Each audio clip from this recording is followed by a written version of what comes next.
Jérémie chapitre 14. La parole qui fut adressée à Jérémie par l'Éternel à l'occasion de la sécheresse.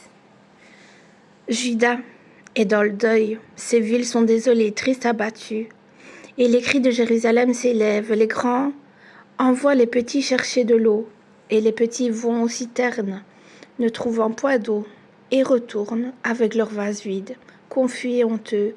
Ils se couvrent la terre est saisie d'épouvante, parce qu'il ne tombe point de pluie dans le pays. Et les laboureurs confus se couvrent la tête, même la biche dans la campagne met bas et abandonne sa portée parce qu'il n'y a point de verdure. Les ânes sauvages se tiennent sur les lieux élevés, aspirant l'air comme des serpents. Leurs yeux languissent parce qu'il n'y a point d'herbe. Si nos iniquités témoignent contre nous, agis à cause de ton nom, ô Éternel, car nos infidélités sont nombreuses, nous avons péché contre toi. Toi qui es l'espérance d'Israël, son sauveur au temps de la détresse, pourquoi serais-tu comme un étranger dans le pays, comme un voyageur qui y entre pour passer la nuit? Pourquoi serais-tu comme un homme stupéfait, comme un héros incapable de nous secourir? Tu es pourtant au milieu de nous, Éternel, et ton nom est invoqué sur nous. Ne nous abandonne pas. Voici ce que l'Éternel dit de ce peuple. Ils aiment à courir çà et là. Ils ne savent retenir leurs pieds. L'Éternel n'a point d'attachement pour eux. Il se souvient maintenant de leurs crimes et il châtie leurs péchés.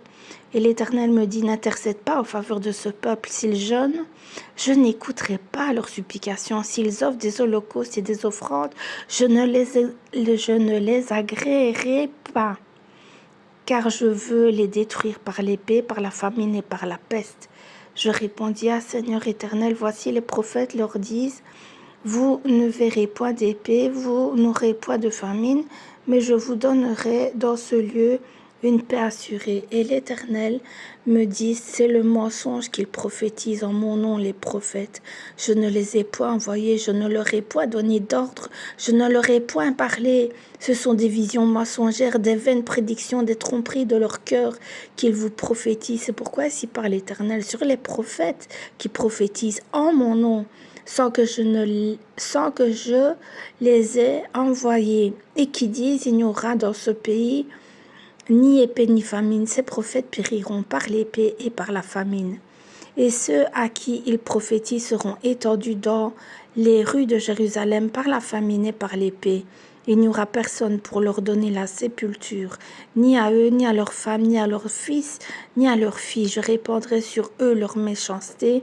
Dis-leur cette parole, les larmes coulent de mes yeux nuit et jour, et elles ne s'arrêtent pas, car la Vierge, fille de mon peuple, a été frappée d'un grand coup, d'une plaie très douloureuse. Si je vais dans les champs, voici des hommes que le glaive a percés. Et si j'entre dans la ville, voici des êtres que consume la faim. Le prophète même et le sacrificateur parcourent le pays sans savoir où ils vont.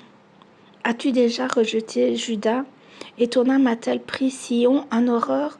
Pourquoi nous frappes-tu, sans qu'il y ait pour nous de guérison? Nous espérions la paix, et il n'arrive rien d'heureux. Un temps de guérison, et voici la terreur. Éternel, nous reconnaissons notre méchanceté, l'iniquité de nos pères, car nous avons péché contre toi à cause de ton nom. Ne méprise pas. Ne déshonore pas le trône de ta gloire, n'oublie pas, ne romps pas ton alliance avec nous. Parmi les idoles des nations, en est-il qui fasse pleuvoir? Ou est-ce le ciel qui donne la pluie? N'est-ce pas toi, Éternel, notre Dieu? Nous espérons en toi, car c'est toi qui as fait toutes ces choses.